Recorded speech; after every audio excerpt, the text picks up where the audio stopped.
কয়েকজন ভক্ত এসেছেন দক্ষিণেশ্বরে। লোকশিক্ষা প্রসঙ্গে কথা হচ্ছে। মণিলাল মৌলিক ব্রহ্ম সমাজের পুরাতন ভক্ত। তাকে উদ্দেশ্য করেই ঠাকুর বলছেন, লোকশিক্ষা দেওয়া বড় শক্ত। যারা আচার্য লোকশিক্ষা দেবেন তাদের কামিনী কাঞ্চন ত্যাগী হওয়া খুবই দরকার।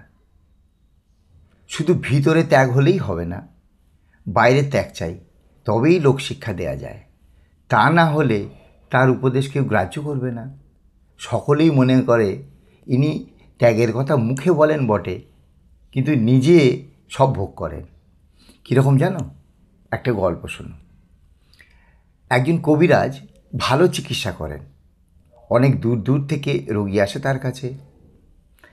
একজনের হাতে ওষুধ দিয়ে কবিরাজ বললেন, এই ওষুধ রোগীকে খাওয়াবে, আর পথ্য যা চলছে তাই চলুক, কিন্তু কাল একবার নিশ্চয়ই আসবে, তখন পথ্যের কথা ভালো করে বুঝিয়ে দেব। সে লোকটি বলল, কবিরাজ মশাই, আমি অনেক দূর থেকে আসছি, কাল আবার আসতে হবে শুধু পথ্যের কথা জানতে। হ্যাঁ বাবা, আজ বলতে পারছি না, একটু চিন্তা করতে হবে তো, তবেই তো বলবো। কাল তুমি নিশ্চয়ই একবার আসবে।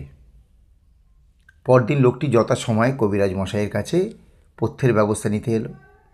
কবিরাজ তাকে বললেন, দেখো, সবই ঠিকই আছে, কিন্তু রোগীর মোটেই গুড় খাওয়া চলবে না, গুড় একদম নিষেধ।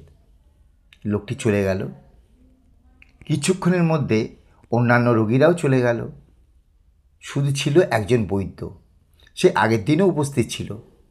সে কবিরাজকে বলল, মশাই, কালই তো লোকটিকে আপনি ওই কথা বলতে পারতেন যে গুড় খাওয়া চলবে না, তা না করে আজ আবার ওকে এত দূর হাঁটিয়ে হারলেন শুধু এইটুকুনি বলার জন্য।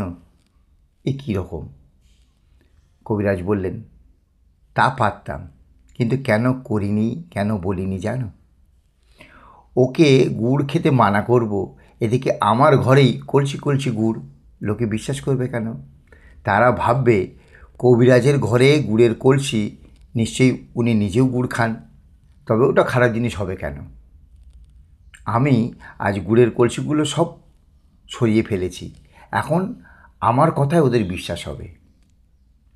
অনেক সময় রোগীর বাড়ি গিয়ে দেখি রোগী দুধ সাগু খেতে চায় না, কিন্তু ওটি ভালো পথ্য, তাই সেটা বিশ্বাস করাবার জন্য আমাকেও বাটি বাটি দুধ সাগু খেতে হয়।